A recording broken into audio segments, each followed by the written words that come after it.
So the big shock the world PayPal event did anything but shock the world, unfortunately.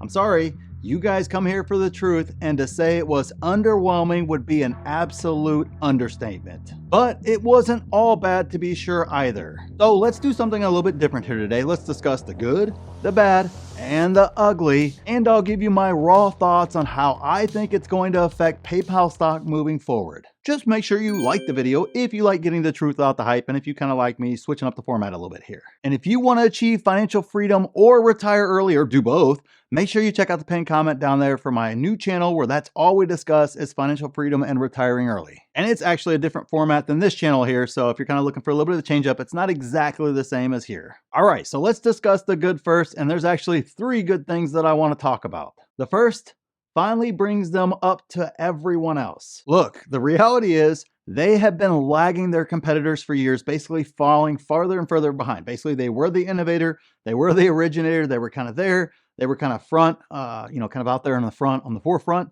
of innovation. And then over the years, they've slowly fallen behind competitor after competitor after competitor. So it was good to see that basically half of these innovations that were brought up during this presentation were actually bringing them up to speed with the competitors there. So it wasn't necessarily game-changing or anything else of that nature, but it is big to see them actually moving up into the realm of being right there with all the competitors, having offerings that are exactly the same and technologies that are exactly the same as their competitors have, so that way the playing field is even. And of course, that also means that they have future innovations, which were the 3 other things that they basically discussed, that are going to basically put them ahead of competitors if they're able to execute to it. So basically, if those other innovations actually take off, they will once again be the innovators in the space. And obviously that restarts the growth engine and everything else, instead of being what they currently are and have been in the recent past, which is kind of the old man, kind of behind, kind of the legacy, if you will, of fintech.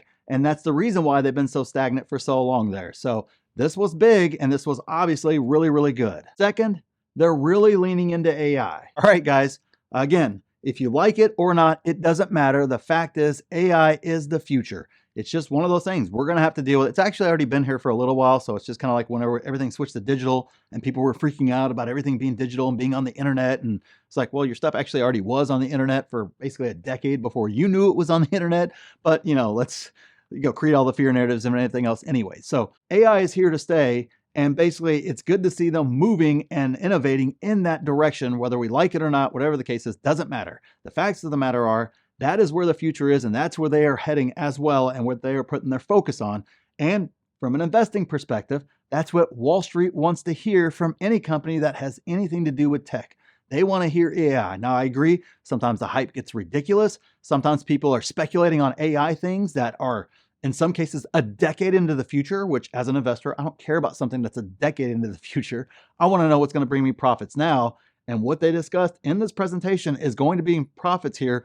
Basically, this year, we should start seeing this start to pay off and see if it's going to work or not. I guess that would be the first piece. And second piece, if it does, you're going to see them being able to monetize their AI moving forward, which I really, really enjoyed that. It was another reason why this is a very good point, because not only is it something that Wall Street wants to hear, but they didn't go out there and say, yeah, we're working on this AI and, 5 years from now, we're going to be X, Y, Z. No, this is something that's coming in the near future or within a year or so.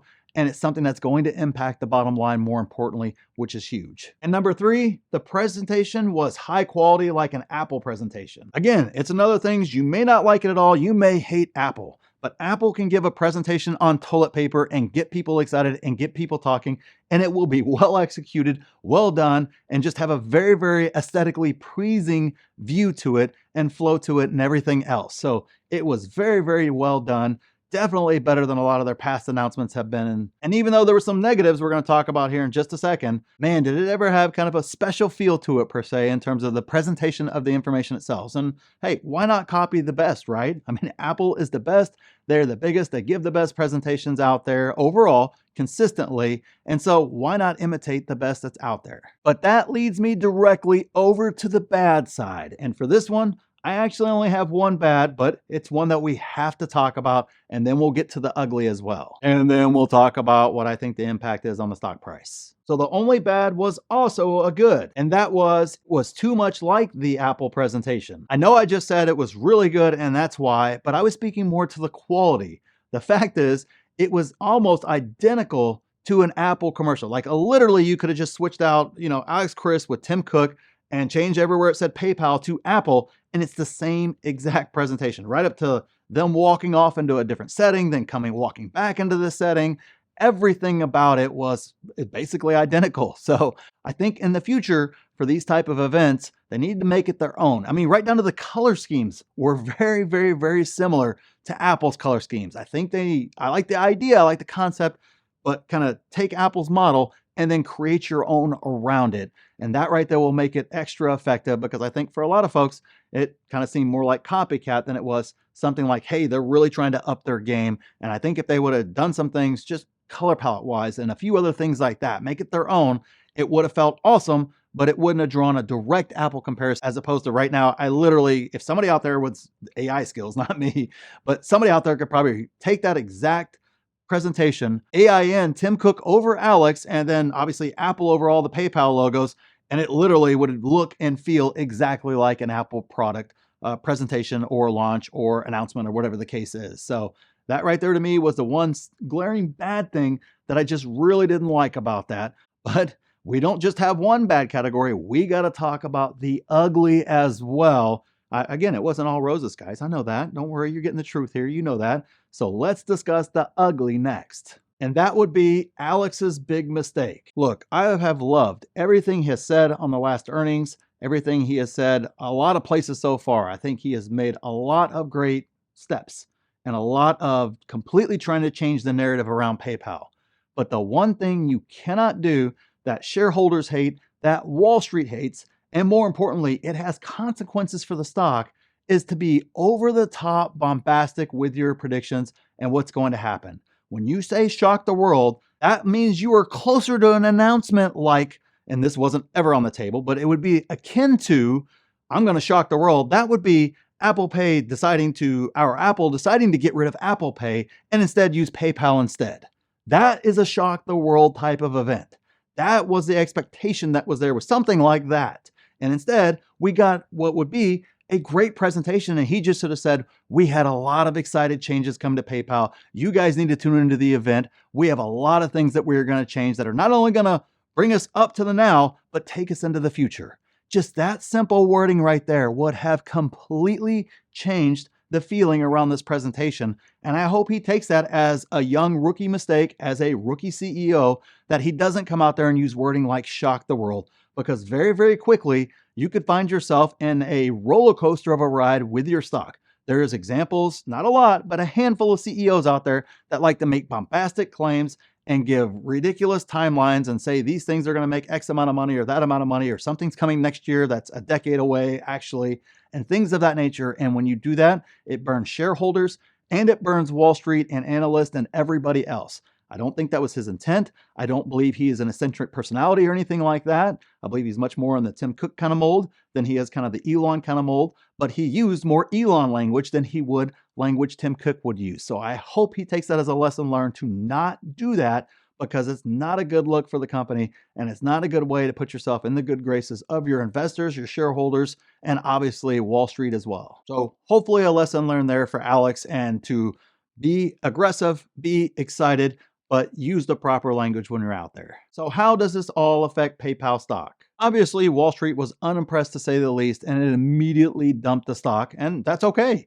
Actually, because of what the presentation was, I was actually, I knew that that was a mistake, what he did, but, in terms of what they showed, I actually really, really like it. So it was just an opportunity to buy. And obviously I think I was able to buy in the 60s.